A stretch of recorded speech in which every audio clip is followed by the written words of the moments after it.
A little while ago, I put out a survey for all of you to fill out and select various elements of a costume that I would then have to design for a video. This is not that video. Well, not the whole thing at least. Today we're just going to be making one part of the costume, the wig, because I have a feeling this whole project is going to be quite a lot to do, and I want to try to break it up a bit just to make it a bit more manageable. I have already gotten started on the rest of the costume, but I won't be discussing any of that in today's video, so there won't be too many spoilers. There will be some hints towards the look of the overall costume here and there. If you filled out the survey and remember the options, you'll probably be able to guess things like the theme, the historical influence, the color palette, maybe. So stay tuned if you want to see the rest of that project, but you don't need to know anything about it for today's video, because in today's video, we are just getting wiggy with it. The plan for this wig is, I think, best described as pretty ridiculous. I'm going for a Rococo Marie Antoinette-esque hairstyle, leaning more towards Sofia Coppola's version as opposed to the real thing. There will also be pieces of castle architecture emerging from the hair, sort of similar to those hairstyles that have ships or bird cages nested in them. There's going to be quite a bit going on with this hairpiece, and all of that nonsense is going to need a solid base. Okay, so I'm going to start off with the base structure of the wig. I want to do this as a hard-capped wig, so it's more like a hat that sits on my head as opposed to like a more traditional style wig. Just because this is going to be so structured, I think it's going to make it a little bit easier to have something that just sits on my head. So I'm going to make basically a fitted cap out of felt and then use glue to stiffen it. I do have a pattern that I've made for previous projects, so I don't need to wrap my head in plastic wrap and tape again. So I'm gonna get that cut out and put together, and then I'm going to start thinking about the rest of the structure. I cut my felt pieces with no seam allowance and assembled them by butting the edges against each other and zigzag stitching to avoid any extra bulk at the seams. And as much as I loved the patchwork Lex Luthor look, it couldn't last. From here on, I required quite a bit of help from my lovely assistant Greg, who definitely got the short end of the stick in this process. I quickly discovered that his ears were getting in the way, so I had to remove those. I patched his wounds with some masking tape to keep him from leaking styrofoam bits while I worked. Then I taped a bunch of tissue paper to him to pad the head shape out to match my own, and then I wrapped him in plastic wrap. With Greg the head all prepped, I put the felt cap on and started smothering it with wood glue. I ended up doing 2 coats to get the right level of rigidity. Then I painted it white with acrylic paint to help it eventually blend in with the hair. The glue and the paint gave the felt a very rough texture, so I also glued a strip of twill tape along the edge to keep it from scratching my skin while wearing it. Then I could start moving on up by hot gluing some zip ties to form the base of the bouffant. This first attempt was a bit too tall, considering there would be castle pieces going on top of the structure, so I shortened the existing zip ties, then continued to build up the structure by adding horizontal bands to form a sort of cage. I covered the cage with this plastic mesh material. I believe it originally came from the wedding decor section of Joann's like 5 years ago. It's very lightweight and flexible, but still creates a smooth, somewhat sturdy surface that I can attach everything to. I secured the mesh with hot glue, making relief cuts as needed to get the material to shape around the structure. With the mesh and a few extra reinforcing strips of cardstock glued on, I felt very ready to talk about marriage, the thing that brings us together today. With the base structure complete, it was time to start working on the castle. I wanted it to look like it's emerging through the hair, so I need to get all of those pieces made and attached to the base first before I can start adding the hair. All of the architectural elements are made out of cardboard and paper. I used paper towel tubes to form the cylindrical towers, cutting them lengthwise and re-rolling them a bit to make the tubes narrower and more tapered. I added small details like cutouts for windows that I trimmed with little window frames and a scattering of dimensional bricks. For the tower roofs, I made tiny cardboard cones, then cut little slits all the way around the edges so I could flare the bottom out slightly. This helps to give a more wonky, magical fairy tale castle sort of look. Then I covered the roofs with shingles. For the first roof that I made off camera, I cut and glued individual rectangles out of a heavyweight cardstock, but then I remembered that I had technology, and used my Cricut to cut out little strips of shingles that I glued on to the rest of the roofs.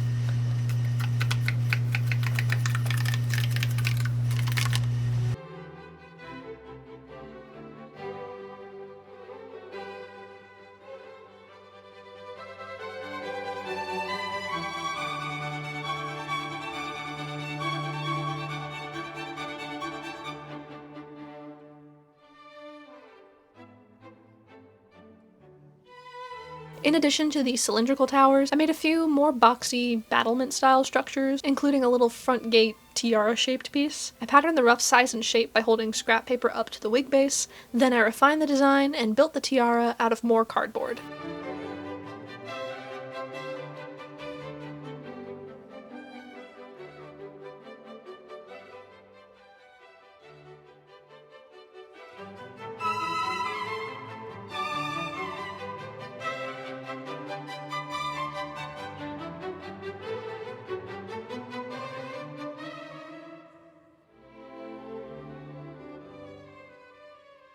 I did a quick mock-up by taping all the castle pieces onto the wig base, along with scrap paper placeholders to fill in for the curls, just to get a feel for the overall composition. I decided I needed one more tower on the back of the head, so I made a final paper parapet, then I moved on to painting.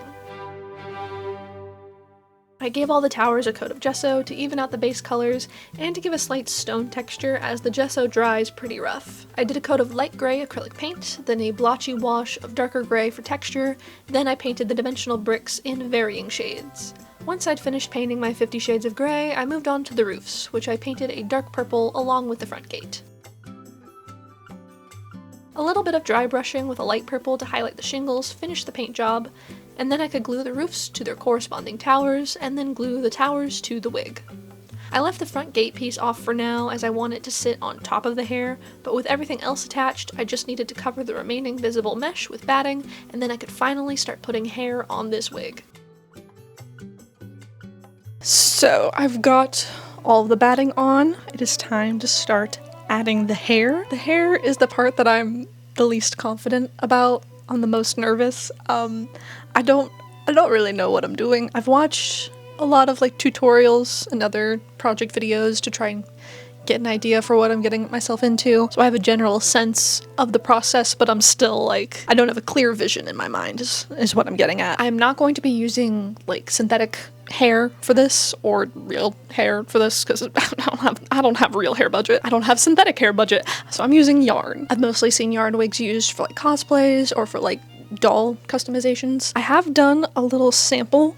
I made a little ringlet just as a test using a different yarn than I have planned for this, but it's the same kind. It's just a worsted weight acrylic. And I think it worked out pretty good. It's a little like stringy and piecey looking because I just sort of untwisted the plies of the yarn. I didn't brush it out. With acrylic yarn, the fiber that the yarn is spun out of, the individual pieces are very short. So if you brush it, it just breaks down into short sections. So you can't get a long continuous piece, which is what I need. So it's gonna look a little bit piecey and stringy, but you know, in the Rococo period, they were using, you know, pomades and animal fats and stuff and powders to do up their hair. So it would probably have a little bit of a greasy texture. I'm gonna tell myself that. I'm not going to do further research to confirm it, but I'm going to tell myself that. It's fine. It's just like a little bit more crusty looking than synthetic wig hair would be, but yarn is just so much cheaper, and I also really hate working with synthetic wig hair. I've done it in the past off of the channel, and I don't like it. I don't like it at all, so we're going to use yarn. I'm going to start laying fiber on this and figuring out how... We'll figure it out. We'll make it work. I started by estimating how long I needed my strands of yarn to be, then I cut several pieces at that length. Next, I start separating the yarn into the individual plies by fraying out one end a bit, then pulling the strands out. The plies have a slightly curly texture from being spun, but I need them to be straight for this project, so I run them under the iron on low heat to smooth them out. Once I had enough plies to make a good sized chunk, about 6 strands of yarn worth, I laid the ends on a plastic bag and used a palette knife to coat the ends in tacky glue. Once the glue had dried, I could peel it off the plastic and trim away the ugly gluey parts, and I had a finished weft of hair. I went into production mode and churned out a few dozen wefts that I could start gluing to the wig. I attached the glued end of the weft under the edge of the cap with more tacky glue, then I used Got To Be Glued, which is a very heavy-duty hairspray, to attach the hair to the outside of the base. I sprayed the batting, doing my best to avoid spraying the castle, then brought the hair up and laid it on the sprayed batting. I started off with a layer of straight hair just to cover up the batting.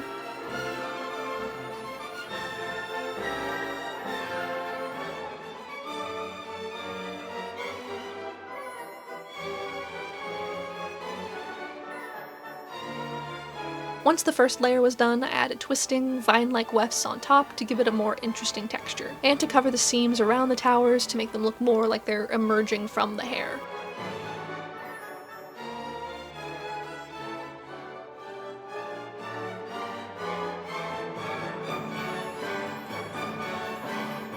I also kept a pair of tweezers nearby during this process so I could remove any rogue cat hairs that I came across. Next, I made a set of curls to stack at the sides of the wig, which is something that I saw a lot in my references. For each curl, I took a weft and coated it with watered-down matte Mod Podge. Then I spiraled the hair around a bendable foam hair roller that I had covered in freezer paper to make it easier to remove the curl once the glue had dried. The foam rollers were really nice to work with because I could stick sewing pins into them to secure the hair in place while I waited for the glue to dry. After an additional coat of hairspray, I took the curls off the rollers, and while the freezer paper did peel off easily, the masking tape that I had used to secure it in place did not. I had to jam a knitting needle between the layers to unstick them, and I had a couple of casualties in the first batch of curls. But after that I switched to packing tape with the freezer paper, which came off much more cleanly.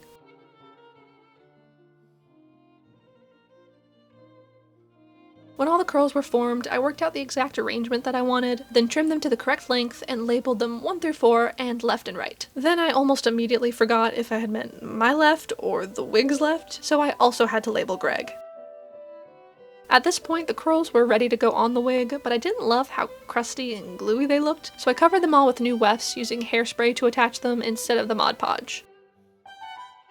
After a top coat of more hairspray, the curls were finally ready to go on with a combo of hot glue on the side of the wig and tacky glue between the curls for a secure hold. Next I moved on to the bangs, which I made by gluing little swags of hair to the front gate tiara piece that I set aside earlier. I added a few ringlets at the sides for a bit more floof, then I hot glued the whole thing to the front of the wig.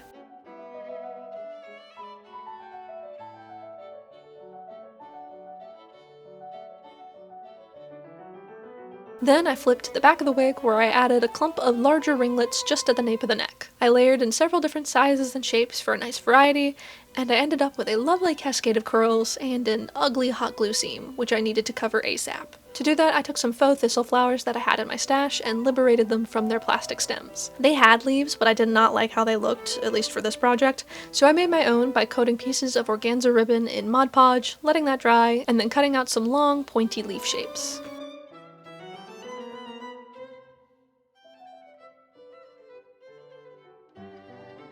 I glued these leaves and the thistle flowers over the top of the ringlets to hide the hot glue seam.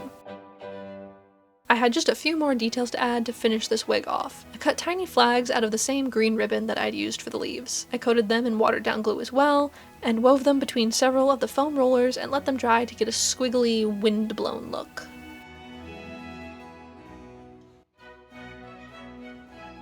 Every good castle tower needs at least one princess trapped inside it, so to make my own, I made one last weft, this time made from 2 shades of yellow embroidery floss. I followed the same process, separating the strands and gluing the ends, though this footage seems to have mysteriously vanished, but trust me, it's the exact same thing I've been doing for this whole video. Then I soaked the whole thing in Mod Podged and arranged it in an artful swiggle over some foam rollers.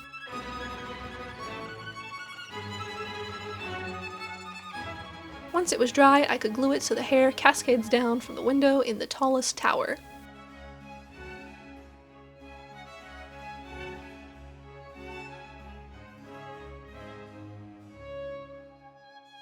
Next I added all of my flags, mounted to toothpick flagpoles to the roofs of the towers. Then I added a few more curls to the front hairline, and a final smattering of thistle flowers here and there, and this whimsical wig was finally done.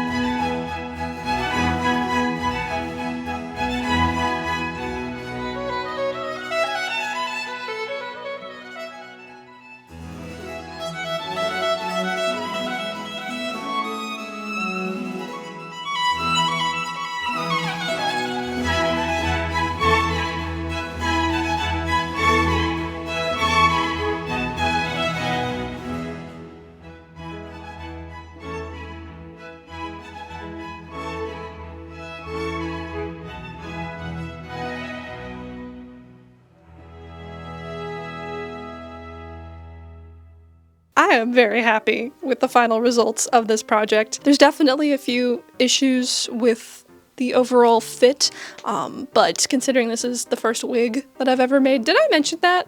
I've never made a wig before this, so I feel like I did pretty good. I've played around with a little bit of like making hair pieces off of the channel, but this is the first full wig that I've ever made by myself, so I'm pretty happy with how it came out, all things considered. The main issue that I have is that it doesn't quite cover all of my hair, especially at the back, like at the nape of my neck. You can see a lot of my hair, and then around like the edges of my face. I did my best to hide it. I like blocked my whole hairline. It is glued down and then powdered and then foundation over top of it to try and conceal it as best as possible, but I think you can still see a little bit of it peeking out here and there. That's not really something I can fix at this point. It would be something that I need to alter the base felt cap to make it just a tiny bit bigger to cover everything. So not something that I can change at this point, but something to keep in mind for the next time I make a 2-foot tall wig. But other than that, I'm quite happy with how it turned out. I think it looks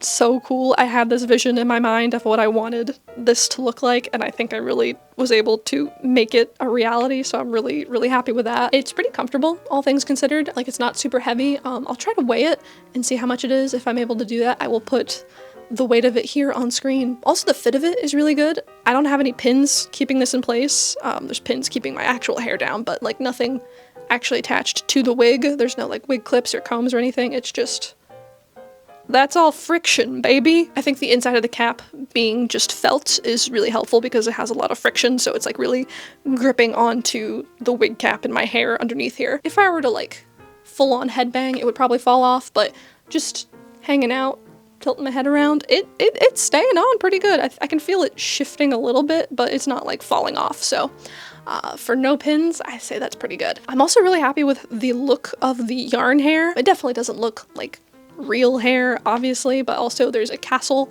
coming out of it, so I don't think I'm fooling anybody. It's definitely pretty crispy and crunchy looking because of how much glue and hairspray there is in this, but I feel like that's kind of hard to avoid with this kind of project. And overall, I'm really happy with how it looks. I think it's very like floofy and fluffy. And the price, you can't beat it. I bought like a $5 skein of yarn at Michael's, and I didn't even use the whole thing, actually. Hang on. I have it on the floor. I still have like half of the thing left, so I can make a second one of these if I really wanted to.